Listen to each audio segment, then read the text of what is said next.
Buenos días, alumnos. Buenas tardes para aquellos que vean el video más entrado el día, o buenas noches, si es pertinente. Bueno, ustedes vieron que yo les había subido a la plataforma una unidad donde estamos trabajando sobre los condicionales. El apunte es bastante extenso y yo incluí una parte donde tienen una explicación de los condicionales en castellano. Bueno, mi idea hoy en este breve clip es, en cierta forma, interiorizarles los conceptos que están relacionados a los condicionales en inglés, que son fórmulas fijas con muy poca flexibilidad, como es característica de todos los tiempos verbales en inglés, ¿sí? Entonces, elegí una tabla donde aparecen los condicionales que vamos a estar estudiando en esta unidad como un cierto resumen para entenderlos mejor. La primera parte del apunte que yo les subí, más que nada, es para que ustedes tengan un concepto aproximado de lo que el condicional significa en nuestro propio idioma, para poder así trasladar ese concepto general, ¿sí? Ese esquema mental en el inglés. Entonces, vamos a ver este diagrama de los condicionales en inglés. En primer lugar, los condicionales, ¿sí?, son dos ideas que están en una misma oración. Eso es lo que tengo que, en realidad, entender. Cuando hablamos de dos ideas, las llamamos proposiciones en castellano, en español, proposiciones. En inglés, eso tiene un nombre que se llama clause, que quiere decir idea independiente de sentido, pero no sintáctica. ¿Qué quiere decir eso? Que son ideas que aparecen en una oración, pero no tienen una autonomía, es decir, dependen de otra, están sujetas a otra. Y esto ocurre en los condicionales. Entonces, en el condicional siempre voy a tener dos partes, dos proposiciones, two clauses.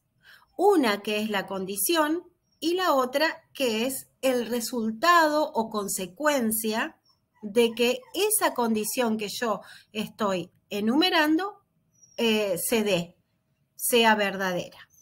Entonces, tenemos que en inglés hay ¿cuántos condicionales? En realidad hay 4 condicionales. Tenemos el condicional 0, el primer condicional, el segundo y el tercero. Ahora vamos a estudiar los 4, ¿sí? Y vamos a ir de a uno desglosándolos para entenderlos mejor.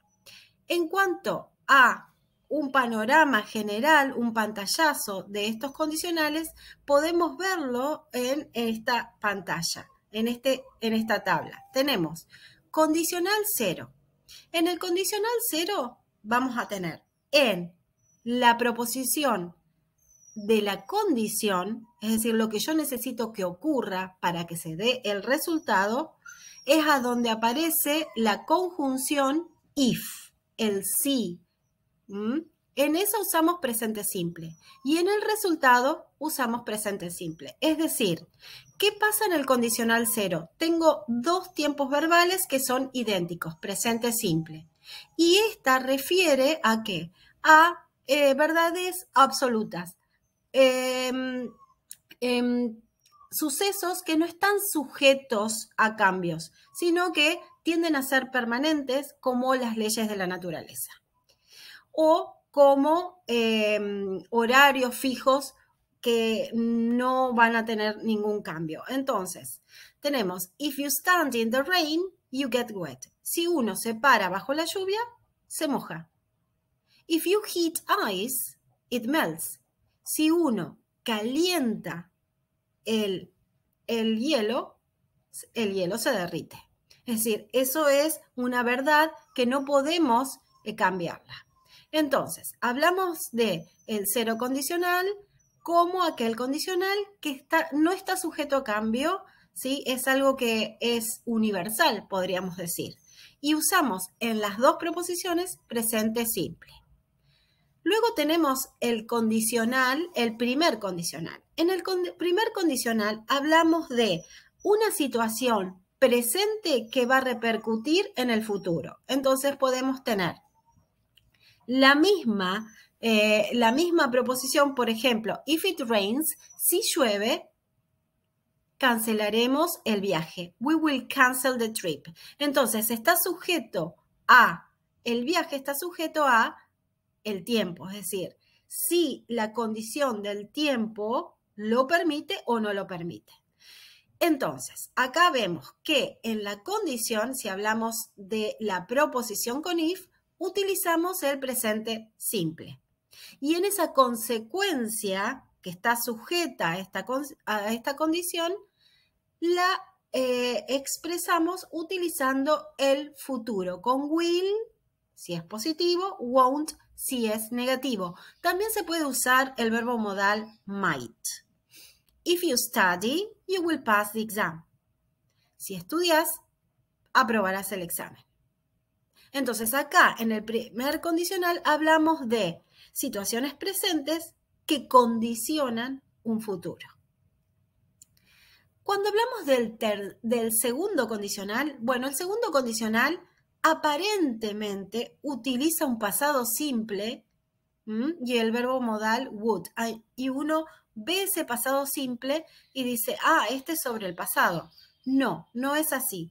El segundo condicional es el condicional que habla sobre las suposiciones, lo que yo imagino como un presente que no es real.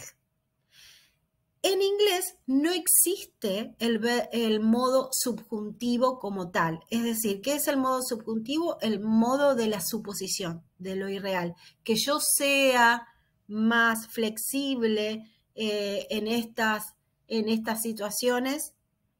Cuando digo que yo sea, que yo fuera, si yo fuera un presidente, si yo tuviera la oportunidad, eso son suposiciones, eso es el presente del subjuntivo. En castellano tenemos el modo subjuntivo como tal y tenemos tiempos verbales.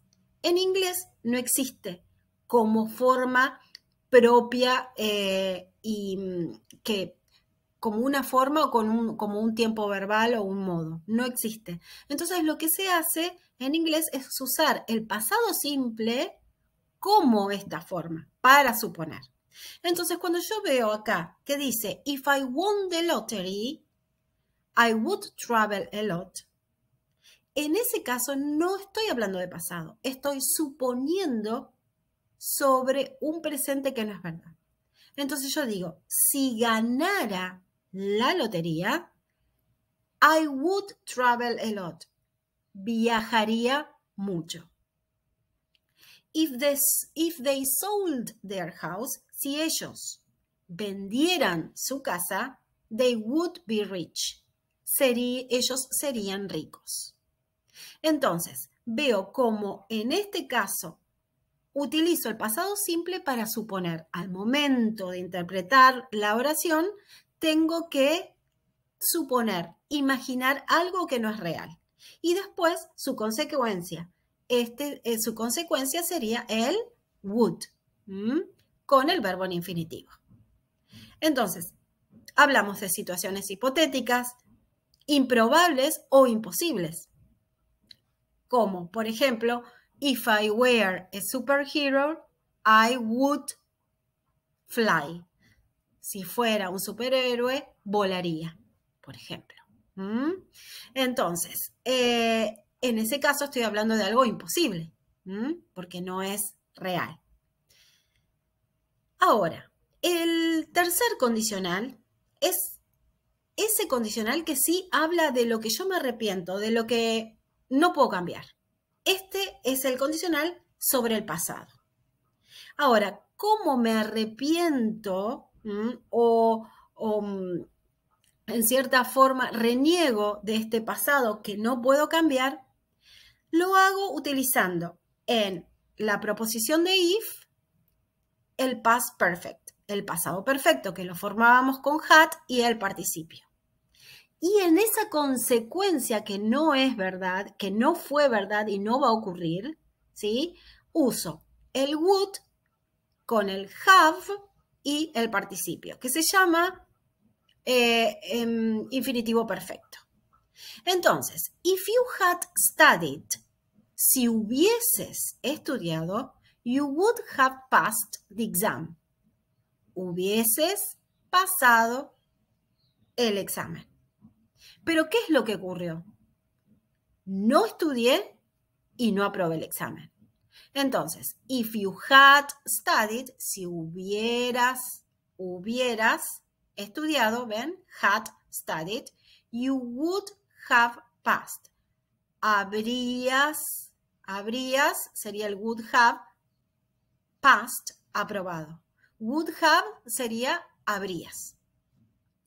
If I hadn't been sick, si no me hubiese sentido mal o si no hubiese estado descompuesto, I would have gone to the party. Habría ido a la fiesta. Entonces, usamos en la proposición de la condición el pasado perfecto y en la proposición, en la clause, the result clause, usamos would have y participio. Y recordemos que would have es habría. Entonces, ¿qué es lo que tenemos que tener en cuenta? Primero, que en los condicionales hay flexibilidad en cuanto al uso, el orden. Yo puedo cambiar el orden. Por ejemplo, yo puedo decir, I would have gone to your party if I hadn't been sick. Puedo cambiarlas de orden. Puedo priorizar la consecuencia y ponerla al principio y luego mencionar la condición. Eso es flexible, ¿sí? Lo que no es flexible son los tiempos verbales que utilizo en cada proposición. Entonces, tengan en cuenta que en la condición generalmente vamos a ver qué palabra, la conjunción if, que es la conjunción subordinante. Hay otras, después las vamos a nombrar. Ahora, si yo veo el if, seguramente voy a encontrar un tiempo verbal. Y en la condición voy a encontrar un verbo modal, excepto en el condicional cero, que en el condicional cero uso dos tiempos verbales. Pero adviertan que en los otros condicionales, el first, el second y el third, tenemos que en la condición utilizamos tiempos verbales. Present simple, past perfect. Y en el resultado utilizamos verbos modales. En el primer condicional, will o won't con infinitivo. En el second conditional, would con el verbo en infinitivo. Y en el tercer condicional usamos would have, que podría ser wouldn't have, ¿sí? En negativo también, y el participio. Bueno, espero que este clip introductorio les aclare las ideas, los conceptos de lo que han venido leyendo acerca de los condicionales. Y vamos a seguir con la segunda parte del apunte en un clip próximo. Nos vemos.